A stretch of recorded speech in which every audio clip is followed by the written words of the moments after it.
Oi, pessoal, tudo bem? Vamos dando continuidade ao estudo do Evangelho segundo o Espiritismo. Hoje, no encontro número 60, capítulo 11, Amar o Próximo como a Si Mesmo, parte 3. Item 9. O amor é de essência divina e todos vós, do primeiro ao último, tendes, no fundo do coração, a centelha desse fogo sagrado. É fato que já haveis podido comprovar muitas vezes este. O homem, por mais abjeto, vil e criminoso que seja, vota a um ente ou a um objeto qualquer viva e ardente afeição à prova de tudo quanto tendesse a diminuí-la, e que alcança, não raro, sublimes proporções. Então aqui o espírito coloca que não importa quão ruim seja, não importa o quanto uma pessoa pode ser ruim, sempre tem alguém que mexe com ela. O que ele está dizendo é que aquela pessoa que foi presa por ter praticado crimes mórbidos, na parede da cela dela, há a foto daquela pessoa que ele aguarda ansiosamente por uma visita.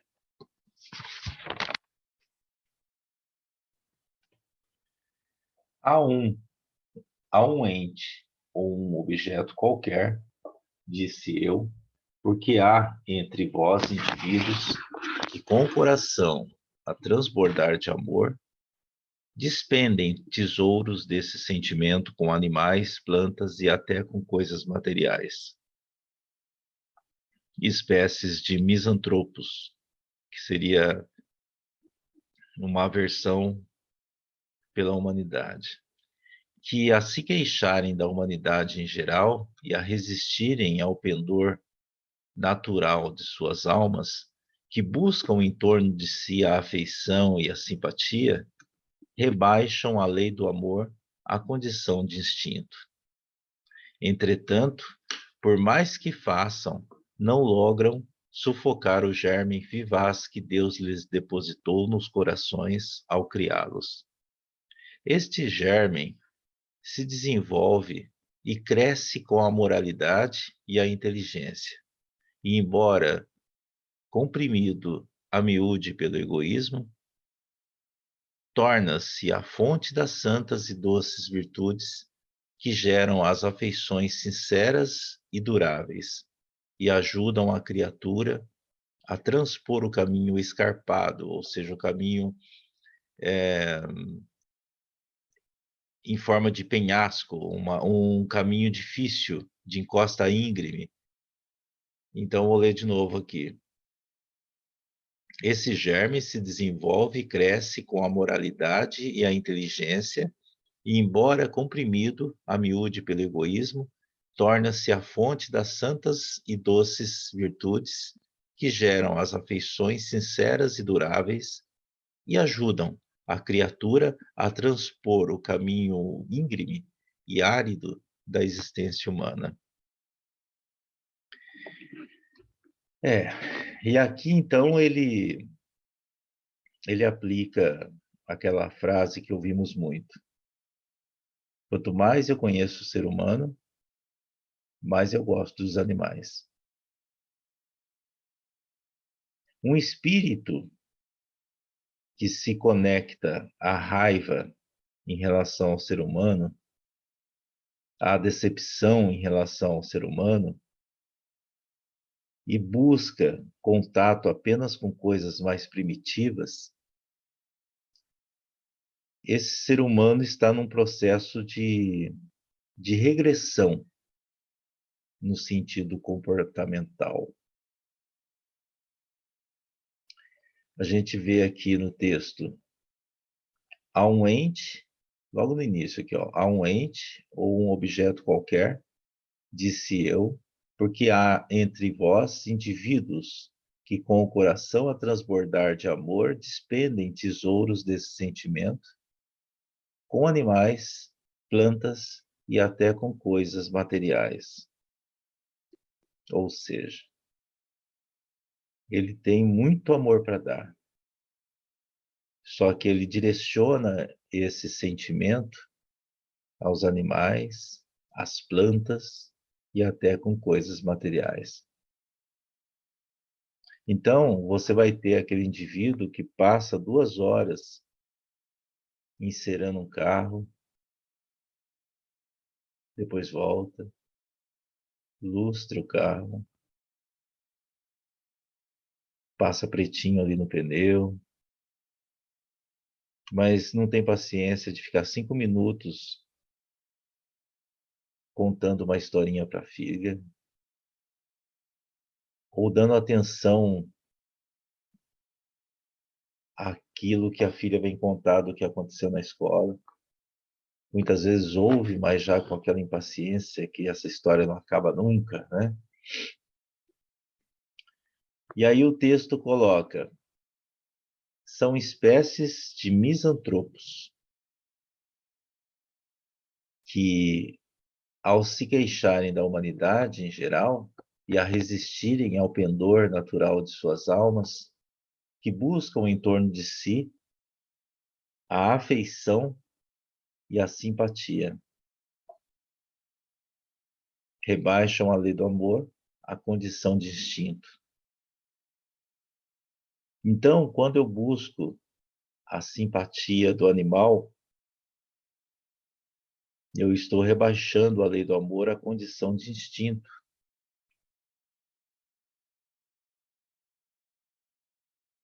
Veja, nós temos que ter amor pelos animais, obviamente. Eu não estou dizendo nada diferente disso. Nós temos que ter amor pelos animais, pelas plantas, e isso é de extrema importância. Mas temos também que ter a condição de incluir o ser humano nesse combo, né, de sentimentos. O que está sendo dito aqui não é uma crítica a quem tem um amor acima do ser humano, mas tem pessoas que o ser humano fica realmente numa distância muito grande dessa atenção que é despendida aos animais e às plantas.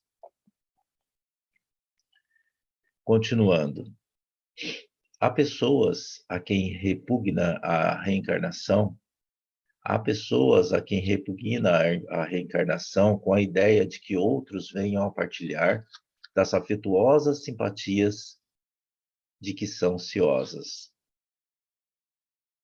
No caso aqui, que são ciumentas. Pobres irmãos, o vosso afeto que vos torna egoístas, o vosso amor se restringe a um círculo íntimo de parentes e de amigos, sendo-vos indiferentes os demais. Pois bem, para praticardes a lei do amor, tal como Deus o entende, preciso se faz, chegueis passo a passo a amar a todos os vossos irmãos indistintamente. A tarefa é longa e difícil, mas cumprir-se-á. Deus o quer e a lei do amor constitui o primeiro e o mais importante preceito da vossa nova doutrina, porque é ela que um dia matará o egoísmo, qualquer que seja a forma sob que se apresente, dado que, além do egoísmo pessoal, há também o egoísmo de família, de casta, de nacionalidade.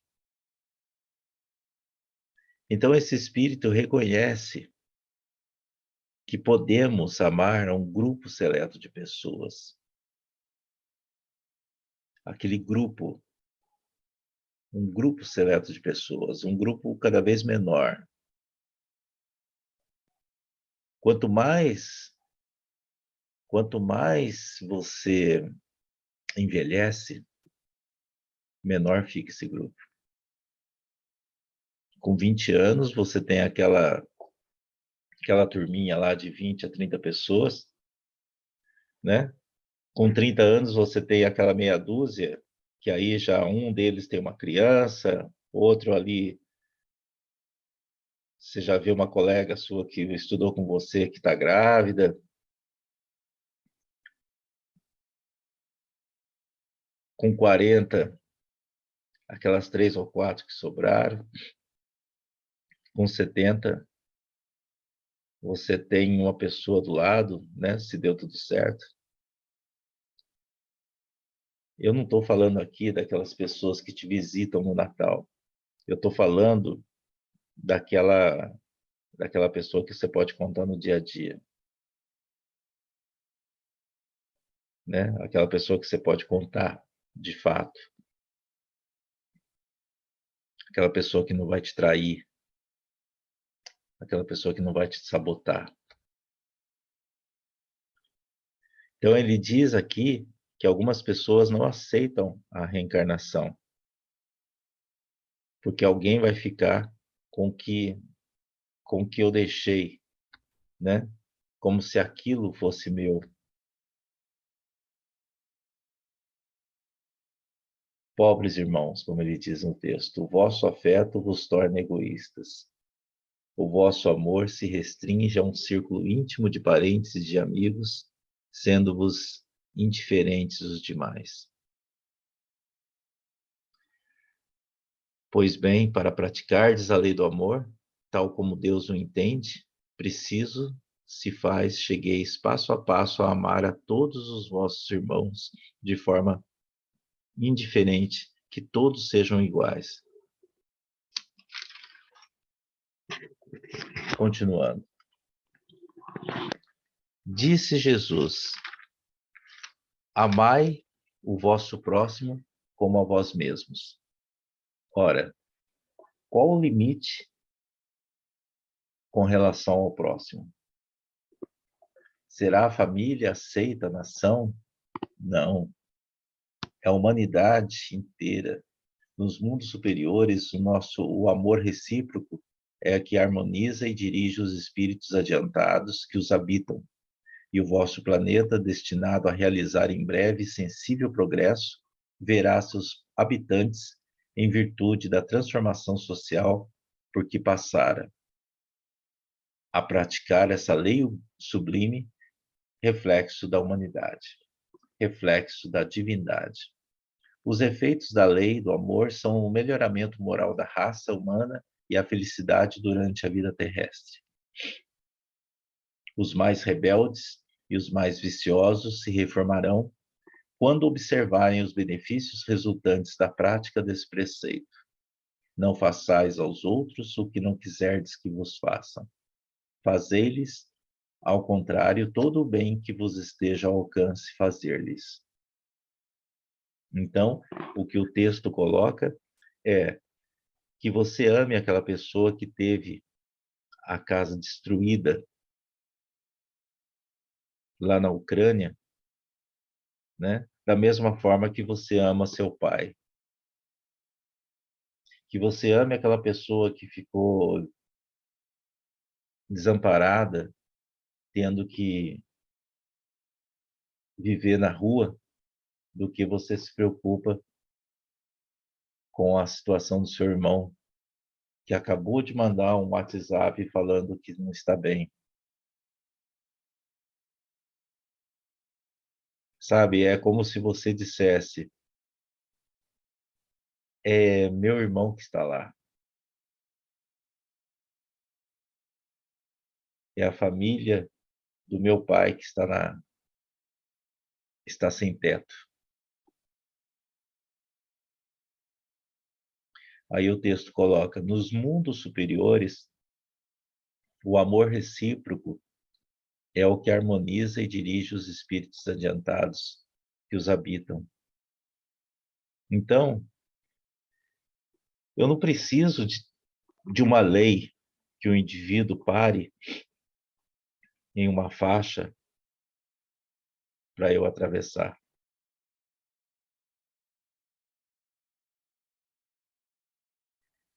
sabe? Ele pensa simplesmente assim: eu sei o que que é ser pedestre. Então, o cara tá ali, tá querendo atravessar a rua, tá no sol, ele tá na chuva. O meu trabalho é só pisar no freio e parar o carro para ele. Eu não preciso que ele acene a mão para que eu pare, sabe? É você olhar o outro como se fosse você que estivesse ali. Aí o texto, no segundo parágrafo, continua: os efeitos da lei de amor são o melhoramento moral da raça humana e a felicidade durante a vida terrestre. Os mais rebeldes e os mais viciosos se reformarão quando observarem os benefícios resultantes da prática desse preceito. Então, se todo mundo estiver fazendo certo, o fazer errado se torna uma postura ridícula.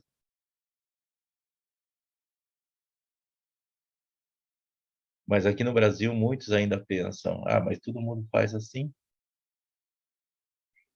por que que você está me criticando? Todo mundo faz assim. Apesar que muita coisa evoluiu, né?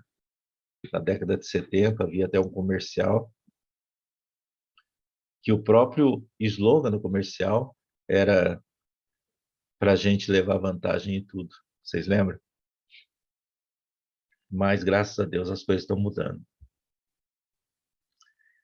O texto finaliza: não façais aos outros o que não quiserdes que vos façam. Fazei-lhes, ao contrário, todo bem que vos esteja ao alcance fazer-lhes. O texto, esse final aqui, já sintetiza tudo que a gente falou, né? Gente, desculpa que eu tô com uma coriza, eu tô, sabe, tá meio complicado, minha voz tá meio fanhosa aqui, mas a gente vai levando, vamos lá. Não acrediteis na esterilidade e no endurecimento do coração humano. Ao amor verdadeiro, ele, ao seu mau grado, cede. É um imã a que não lhe é possível resistir. O contato, o contato desse amor vivifica e fecunda os germes que dele existem em estado latente nos vossos corações. A terra, orbe de provação e de exílio, será então purificada por esse fogo sagrado e verá praticados na sua superfície a caridade, a humildade, a paciência, o devotamento, a abnegação, a resignação e o sacrifício, virtudes todas filhas do amor. Não vos canseis, pois, de escutar as palavras de João, o evangelista. Como sabeis, quando a enfermidade e a velhice o obrigaram a suspender o curso de suas prédicas, ou seja, dos seus sermões, limitava-se a repetir essas suavíssimas palavras: meus filhinhos, amai-vos uns aos outros. Então, o Espírito aqui está falando: não acrediteis na, no endurecimento do coração, né? Não desista de ninguém. Existe amor no coração, por mais duro que o indivíduo pareça, por mais duro que o indivíduo seja, por mais duro que sejam suas atitudes. Ao amor verdadeiro, ele, a seu mau grado, cede. Pode rejeitar, pode resistir, mas no momento da dor é ali que ele vai se ancorar,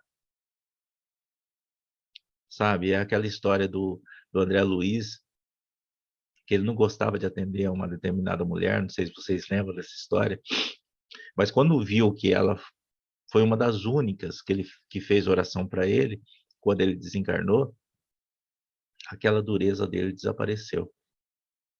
E olha tudo que aconteceu.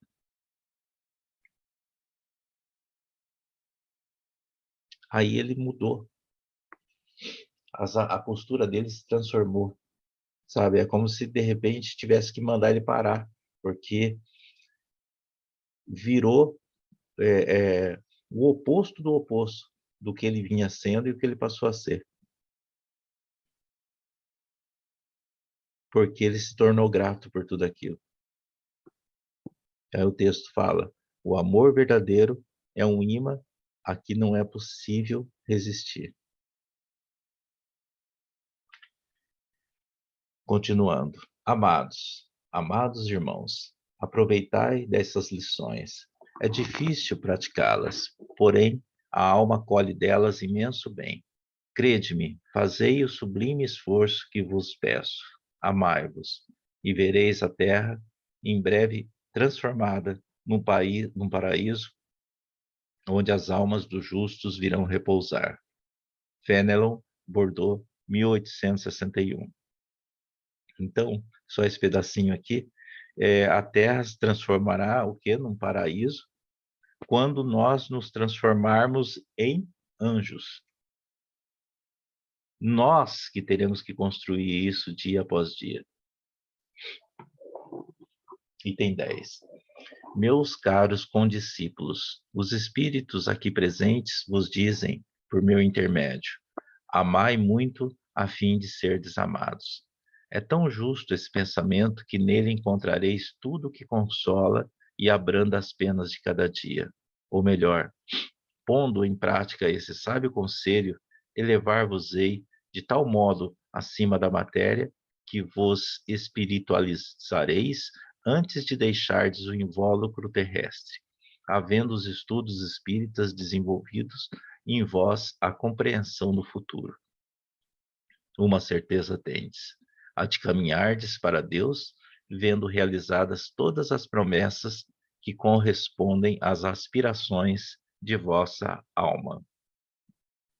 Então, esse pedacinho aqui é o que ele diz: amai muito a fim de serdes amados.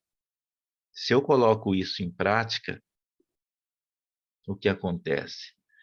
Eu me elevo acima da matéria e eu me espiritualizo.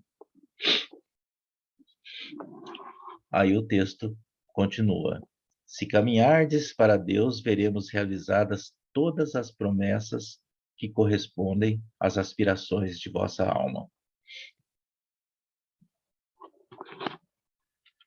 Próximo. Por isso, deveis elevar-vos bem alto, para julgardes sem as constrições da matéria, e não condenardes o vosso próximo sem terdes dirigido a Deus o pensamento.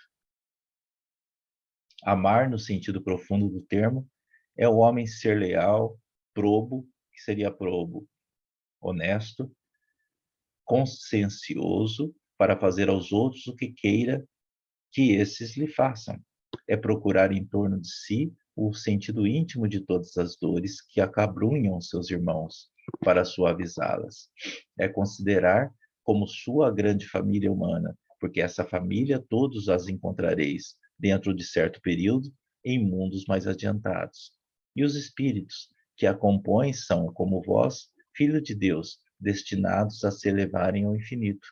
Assim, não podeis recusar aos vossos irmãos o que Deus liberalmente vos outorgou, porquanto, de vosso lado, muito vos alegraria que vossos irmãos vos dessem aquilo de que necessitais. Então, meus amigos, deveis elevar-nos bem alto.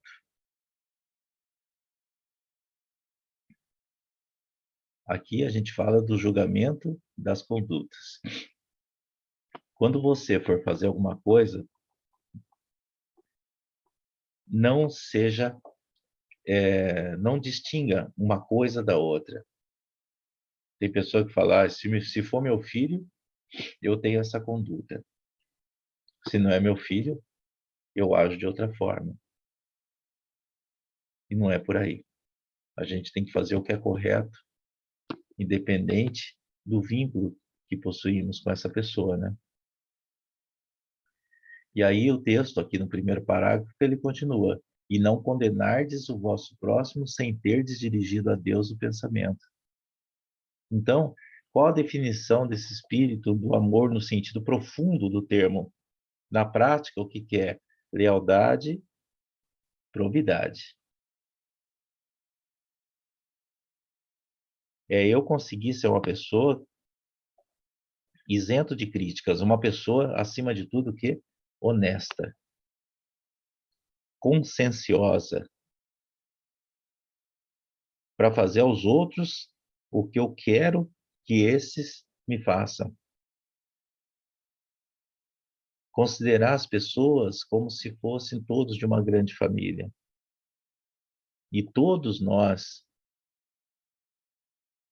justamente porque todos nós nos encontraremos num mundo mais adiantado. Vamos em frente. Para todos os sofrimentos tende, pois, sempre uma palavra de esperança e de conforto, a fim de que sejais inteiramente amor e justiça. Crede que esta sábia exortação, amai bastante para serdes amados, abrirá caminho. Revolucionária, ela segue sua rota, que é determinada e invariável. Mas já ganhastes muito, vós que me ouvis, pois que já sois infinitamente melhores do que éreis há 100 anos. Mudastes tanto em proveito vosso, que aceitais de vossa mente sobre a liberdade e a fraternidade uma imensidade de ideias novas que outrora rejeitaríeis. Ora, daqui a 100 anos, sem dúvida, aceitareis com a mesma facilidade as que ainda vos não puderam entrar no cérebro. Então, o que que acontece? É, é a evolução das coisas. Eu vou melhorando, eu vou aprendendo, né? Qual é o meu papel no mundo se eu quero ser uma pessoa melhor? Se uma pessoa vem trazendo certo sofrimento, o que que eu tenho que fazer? Eu tenho que dar uma palavra de conforto, eu tenho que dar uma palavra de esperança, né? E não falar que ela é uma pessoa boba, imbecil. Eu tenho que entender, como a gente já colocou em outros encontros, que cada um tem uma etapa de aprendizado, cada um está numa fase dessa grande escada que a gente vai subindo, né? Então, se está doendo no outro, está doendo no outro. Não importa se a dor do outro parece boba, porque se aparenta para mim não ter tanta importância. Tem gente que faz tatuagem no corpo a cada 5, 10 minutos. Tem outros que vê uma agulha e já começa a chorar, já começa a querer desmaiar. Então, cada um, a dor de um não é igual à dor do outro. A sensibilidade de um não é igual à sensibilidade do outro. Então, não cabe a mim julgar o outro, porque eu não tenho ideia do que ele já foi ferido ao longo da vida. Vamos lá. Hoje, quando o movimento espírita ha dado tão grande passo, vede com que rapidez as ideias de justiça e de renovação constantes nos ditados espíritas são aceitas pela parte mediana do mundo inteligente. É que essas ideias correspondem a tudo o que há de divino em nós. É que estáis preparados por uma sementeira fecunda, a do século passado, que implantou no seio da sociedade terrena as grandes ideias de progresso. E como tudo se encadeia sob a direção do Altíssimo, todas as lições recebidas e aceitas virão a encerrar-se na permuta universal do amor ao próximo. Por aí, os espíritos encarnados, melhor apreciando e sentindo, se estenderão as mãos de todos os confins do vosso planeta.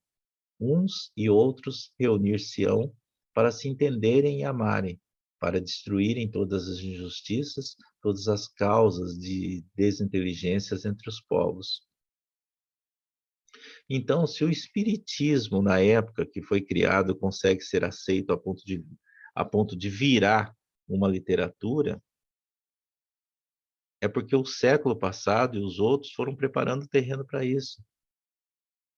Então, muitas coisas que agora nos parecem absurdas, Muitas coisas que hoje para nós parecem absurdas farão sentido lá na frente. E para fechar aqui, um grande conceito de renovação pelo Espiritismo, tão bem exposto em O Livro dos Espíritos: tu progredirás, tu produzirás o portentoso, ou seja, o fenomenal, o genial milagre do século vindouro, o da harmonização de todos os interesses materiais e espirituais dos homens, pela aplicação desse preceito bem compreendido: amai bastante para serdes amados. Essa é uma mensagem de Sanson, ex-membro da Sociedade Espírita de Paris, 1863. Então é aquela história. Cada um faz a sua parte. Eu tenho que mudar minha forma de agir perante o outro. Se eu estou no ônibus, eu levanto, se eu vejo um idoso ou uma pessoa com dificuldade, independente de qual lugar eu esteja sentado, sabe?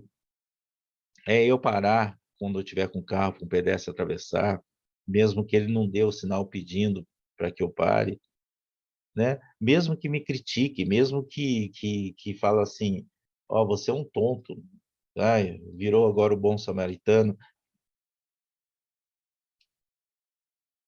Alguém, alguém lá no fundo que eu não estou vendo vai pensar: tem gente boa nesse mundo. É bem isso.